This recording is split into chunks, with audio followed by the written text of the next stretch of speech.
1 பேதுரு 1:15 உங்களை அழைத்தவர் பரிசுத்தராயிருக்கிறது போல நீங்களும் உங்கள் நடக்கைகள் எல்லாவற்றிலேயும் பரிசுத்தராயிருங்கள்.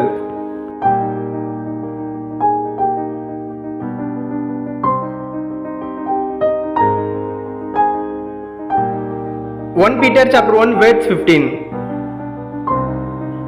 But just as he who called you is holy, so be holy in all you do.